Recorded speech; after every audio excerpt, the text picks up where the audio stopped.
एक जुर्म लेकिन मुजरिम कई। कानून ऐसे में इंसाफ कैसे करता है? आज हम इसी बड़े ही दिलचस्प कानूनी सवाल को समझने वाले हैं। अब जरा सोचिए, एक ही घटना में शामिल हर किसी का रोल अलग हो सकता है ना? तो क्या सजा भी अलग अलग होनी चाहिए? यही वो सवाल है जो हमें एक असली केस की गहराई तक ले जाएगा। तो चलिए देखते हैं कि आखिर हुआ क्या था। तो कहानी हमें ले चलती है झारखंड के एक छोटे से शहर की अदालत में। मामला है एक मोहल्ले के झगड़े का। इसमें 3 हमलावर हैं, रमेश, सुरेश और कमल। और जिस पर हमला हुआ वो है राजू। तो हुआ ये कि झगड़े की शुरुआत हुई रमेश से। उसने गुस्से में आकर राजू को जोर से धक्का दे दिया। ये कह सकते हैं इस हमले की पहली कड़ी थी। और फिर बात और बढ़ गई। इसके ठीक बाद सुरेश ने मामले को और भी ज्यादा सीरियस बना दिया। उसने एक लकड़ी उठाई और राजू को उससे दे मारा। अब देखिए, हिंसा का लेवल बढ़ चुका था। और फिर आया तीसरा हमलावर, कमल। उसने एक पत्थर उठाया और सीधा राजू की तरफ फेंक दिया। ये तीसरा हमला था और साफ था कि इरादे कुछ ठीक नहीं थे। अब इस मारपीट का नतीजा ये हुआ कि राजू को बहुत गंभीर चोटें आईं। उसे अस्पताल में भर्ती करना पड़ा। जाहिर है, उसके परिवार वालों ने पुलिस में शिकायत दर्ज कराई और बस मामला सड़क से उठ के सीधा अदालत के दरवाजे पर जा पहुंचा। तो अब मामला कोर्ट में है और जज साहब के सामने एक बहुत बड़ी चुनौती है। उन्हें यह तय करना था कि इस एक ही जुर्म के लिए इन तीनों हमलावरों में से किसकी कितनी जिम्मेदारी बनती है। यही तो इस पूरे केस की सबसे बड़ी पहेली थी।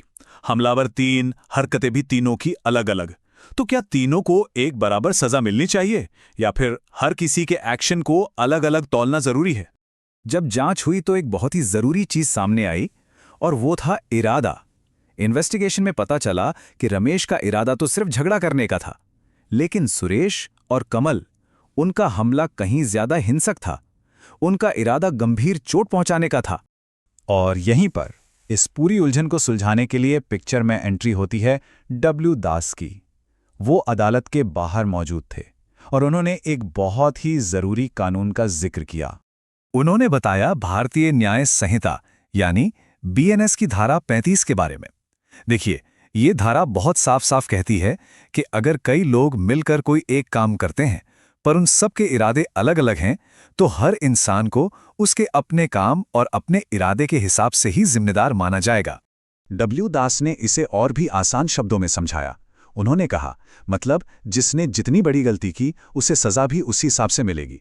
तो सबसे जरूरी बात क्या निकल कर आई? ये कि कानून सिर्फ ये नहीं देखता कि क्या हुआ, बल्कि ये भी देखता है कि वो किस इरादे से किया गया। और बस इसी सिद्धांत को आधार बनाकर सारे गवाहों और सबूतों को परखने के बाद जज साहब ने अपना फैसला सुनाया। अदालत ने हर एक आरोपी के रोल को बहुत बारीकी से देखा। रमेश, उसका इरादा सिर्फ झगड़े का था और उसने क्या किया? सिर्फ धक्का दिया। दूसरी तरफ सुरेश और कमल, उनका इरादा था गंभीर चोट पहुंचाने का और इसीलिए उन्होंने लकड़ी और पत्थर का इस्तेमाल किया। तो इस तरह से कोर्ट ने हर एक की हरकत को अलग अलग एंगल से देखा। तो इसी एनालिसिस के बेस पर सजा तय हुई। जिसका हमला ज्यादा गंभीर, उसे सजा भी ज्यादा मिली, और जिसका रोल कम था उसे सजा भी कम दी गई। मतलब तीनों आरोपियों को जेल और जुर्माना तो हुआ, लेकिन उनकी अपनी अपनी भूमिका के हिसाब से। अब देखिए, इस फैसले ने सिर्फ एक केस को ही नहीं सुलझाया, बल्कि इसने कानून का एक बहुत बड़ा सबक भी लोगों तक पहुंचा दिया। और ये बात अदालत के बाहर खड़े लोगों को भी समझ आ गई। उन्हीं में से एक ने कहा, आज समझ में आया कि अगर कई लोग मिलकर कुछ करते भी हैं तो कानून हर किसी के रोल को अलग अलग करके देखता है। और आखिर में डब्ल्यू दास ने मुस्कुराते हुए एक बहुत गहरी बात कही। उन्होंने कहा, कानून हमेशा सच और हालात के हिसाब से ही न्याय करने की कोशिश करता है। और ये बात हमें याद दिलाती है कि इंसाफ का मतलब सबको एक ही तराजू में तौलना नहीं होता, बल्कि हर किसी के काम को उसके सही कॉन्टेक्स्ट में देखना होता है। तो ये पूरा मामला हमें एक बड़े सवाल पर लाके छोड़ता है। आखिर कानून में इरादे यानी इंटेंशन की इतनी ज्यादा अहमियत क्यों है? शायद इसलिए क्योंकि किसी भी काम के पीछे की सोच ही उसकी असली कहानी बताती है। इस पर सोचिएगा जरूर।